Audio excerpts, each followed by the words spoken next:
जय हिंद दोस्तों। हमारे रोजगार विद प्रशांत यूट्यूब चैनल में आप सभी का स्वागत है। दोस्तों, कल की क्लास में वाक्य का टॉपिक शुरू किया था, जिसमें रचना के आधार पर वाक्य के भेद पढ़े थे। आज की क्लास में अर्थ के आधार पर वाक्य के भेद पढ़ेंगे। आइए हम अपनी क्लास शुरू करते हैं। दोस्तों, यदि आप हमारे चैनल पर पहली बार आए हैं तो हमारे चैनल को सब्सक्राइब कर लें, जिससे आने वाली हर वीडियो आप तक पहुंच सके। आज पढ़ेंगे अर्थ के आधार पर वाक्य के भेद। देखते हैं। अर्थ के आधार पर वाक्य के भेद 8 होते हैं। पहला है विधानवाचक वाक्य। क्या होता है विधानवाचक वाक्य? देखते हैं। जिन वाक्यों से किसी क्रिया के करने या होने की सामान्य सूचना मिलती है, अर्थात जिन वाक्यों में केवल जानकारियाँ दी जाती हैं, विधानवाचक वाक्य कहलाते हैं। जैसे पहला वाक्य है, सूर्य पूरब से निकलता है। तो यहाँ पर सूर्य पूरब से निकलने के बारे में जानकारी दी गई है, तो यह वाक्य कैसा हुआ? विधानवाचक वाक्य। फिर अगला वाक्य है, भारत एक महान देश है। तो यहाँ पर भी जानकारी दी गई है, तो यह वाक्य कैसा हुआ? विधानवाचक वाक्य। अगला वाक्य है, राम के पिता का नाम दशरथ था। तो यहाँ पर भी जानकारी दी गई है, तो यह वाक्य कैसा हुआ? विधानवाचक वाक्य। अगला वाक्य है, बच्चा रोता है। तो यहाँ पर सूचना दी गई है, तो इसमें वाक्य कैसा हुआ? विधानवाचक वाक्य। फिर अगला वाक्य है, नदी बह रही है। तो इसमें भी जानकारी दी गई है, तो यह वाक्य कैसा हुआ? विधानवाचक वाक्य। जब किसी वाक्य में जानकारी या सूचना दी जाती है, तो वह वाक्य कैसा होता है? विधानवाचक वाक्य। नंबर 2 देखते हैं। नंबर 2 है निषेधवाचक वाक्य। क्या होता है निषेधवाचक वाक्य? देखते हैं।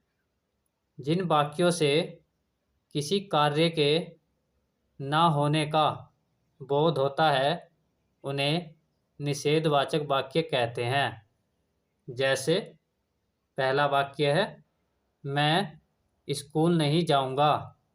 तो यहाँ पर कार्य को करने के लिए मना कर रहा है, अर्थात कार्य का ना होने का बोध हो रहा है। और जब किसी वाक्य में किसी कार्य के ना होने का बोध होता है, तो वह वाक्य कैसा होता है? निषेधवाचक वाक्य। अगला वाक्य है, रोहन घर नहीं आया। तो यहाँ पर भी कार्य के ना होने का बोध हुआ है, तो यहाँ पर वाक्य कैसा हुआ? निषेधवाचक वाक्य। फिर अगला वाक्य है, सड़क पर मत खेलो। तो यहाँ पर भी निषेध हुआ है, तो वाक्य कैसा हुआ? निषेधवाचक वाक्य। नंबर 3 देखते हैं।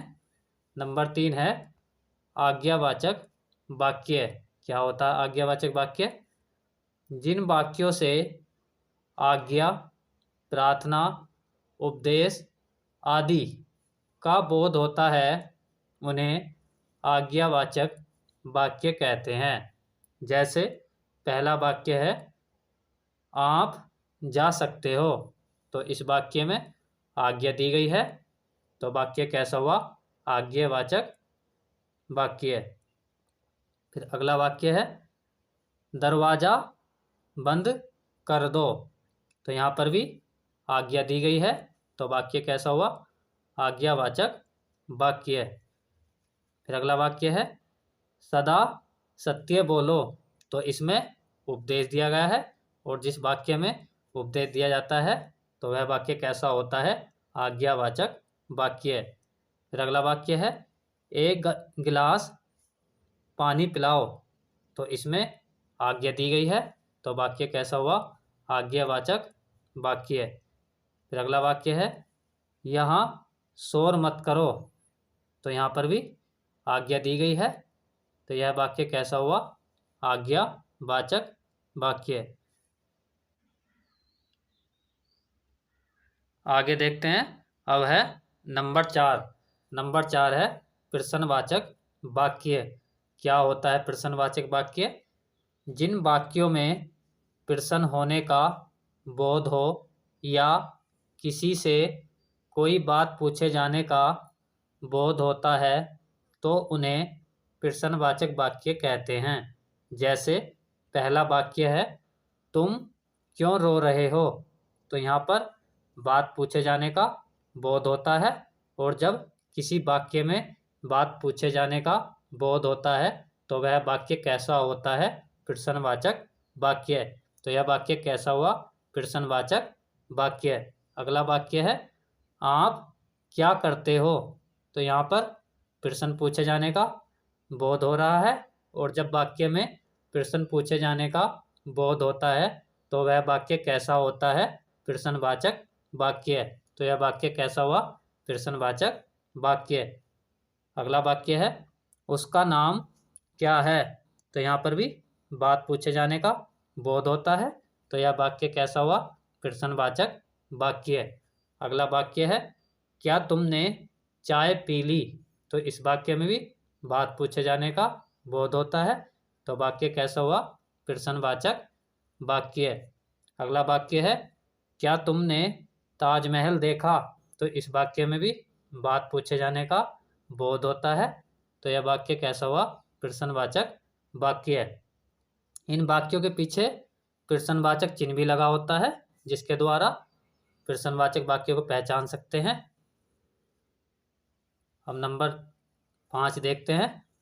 नंबर 5 है इच्छावाचक वाक्य। क्या होता है इच्छावाचक वाक्य?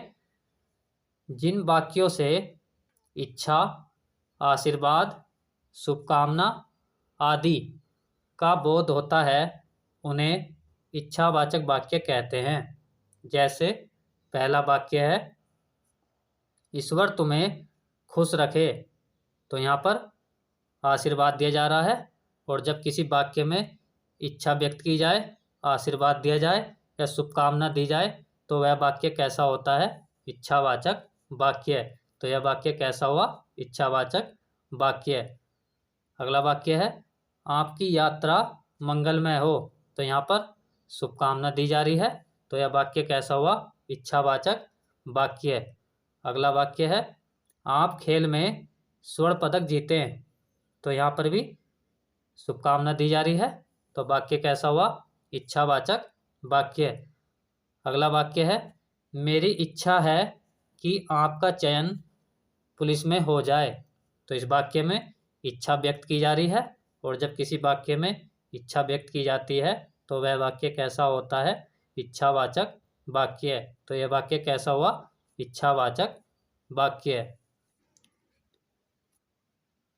आगे देखते हैं। अब है नंबर 6। नंबर 6 है संदेहवाचक वाक्य। क्या होता है संदेहवाचक वाक्य? जिन वाक्यों से संदेह या संभावना के भाव का बोध होता है उन्हें संदेहवाचक वाक्य कहते हैं। जैसे पहला वाक्य है, शायद शाम को वर्षा हो जाए। तो यहाँ पर वर्षा होने का भाव निश्चित नहीं है, लेकिन संभावना व्यक्त की जा रही है, और जब किसी वाक्य में संभावना के भाव का बोध होता है तो वह वाक्य कैसा होता है? संदेहवाचक वाक्य। तो यह वाक्य कैसा हुआ? संदेहवाचक वाक्य। अगला वाक्य है, संभवतः वह सुधर गया हो। तो यहाँ पर भी संभावना के भाव का बोध हो रहा है, तो यह वाक्य कैसा हुआ? संदेहवाचक वाक्य। अगला वाक्य है, शायद पिताजी आ गए। तो यहाँ पर भी संभावना हो रही है, और जब किसी वाक्य में संभावना या संदेह होता है तो वह वाक्य कैसा होता है? संदेहवाचक वाक्य। तो यह वाक्य कैसा हुआ? संदेहवाचक वाक्य। नंबर 7 देखते हैं। नंबर 7 है संकेतवाचक वाक्य। क्या होता है संकेतवाचक वाक्य? जिन वाक्यों से किसी प्रकार के संकेत या इशारे का बोध होता है, यानी एक क्रिया का होना दूसरी क्रिया पर निर्भर होता है उन्हें संकेतवाचक वाक्य कहते हैं। जैसे पहला वाक्य है, यदि परिश्रम करोगे तो सफल होगे। तो यहाँ पर पहली बात पर दूसरी बात निर्भर हो रही है, अर्थात एक क्रिया दूसरी क्रिया पर निर्भर कर रही है। और जब किसी वाक्य में एक क्रिया का होना दूसरी क्रिया पर निर्भर होता है तो वह वाक्य संकेतवाचक वाक्य होता है। तो यह वाक्य कैसा हुआ? संकेतवाचक वाक्य। अगला वाक्य है, यदि वह जीतेगा तो इनाम मिलेगा। तो यहाँ पर भी एक क्रिया का होना दूसरी क्रिया पर निर्भर हो रहा है। तो यह वाक्य कैसा हुआ? संकेतवाचक वाक्य। अगला वाक्य है, अगर तुम जल्दी उठ जाते तो स्कूल के लिए लेट नहीं होते। तो यहाँ पर भी पहली क्रिया का होना दूसरी क्रिया पर निर्भर करता है। तो यह वाक्य कैसा हुआ? संकेतवाचक वाक्य। नंबर 8 देखते हैं। नंबर 8 है विस्मयवाचक वाक्य। क्या होता है विस्मयवाचक वाक्य? जिन वाक्यों से आश्चर्य, घृणा, शोक, क्रोध, हर्ष आदि के भाव का बोध होता है उन्हें विस्मयवाचक वाक्य कहते हैं। जैसे पहला वाक्य है, अरे आप यहाँ कैसे। तो यहाँ पर आश्चर्य के भाव का बोध हुआ है। तो यह वाक्य कैसा हुआ? विस्मयवाचक वाक्य। अगला वाक्य है, वाह हम जीत गए। तो यहाँ पर खुशी के भाव का बोध हुआ है। तो यह वाक्य कैसा हुआ? विस्मयवाचक वाक्य। अगला वाक्य है, हाय अब मैं क्या करूं। तो यहाँ पर शोक के भाव का बोध हुआ है। तो यह वाक्य कैसा हुआ? विस्मयवाचक वाक्य। अगला वाक्य है, शाबाश तुमने बहुत अच्छा काम किया। तो यहाँ पर खुशी के भाव का बोध हुआ है। तो यह वाक्य कैसा हुआ? विस्मयवाचक वाक्य। अगला वाक्य है, छी कितना गंदा स्थान है। तो यहाँ पर घृणा के भाव का बोध हुआ है। तो यह वाक्य कैसा हुआ? विस्मयवाचक वाक्य। दोस्तों, हमारा वाक्य का चैप्टर समाप्त हो गया है। यदि आपको हमारी क्लास अच्छी लगी हो तो क्लास को लाइक, शेयर और कमेंट करके ज़रूर बताएं। धन्यवाद।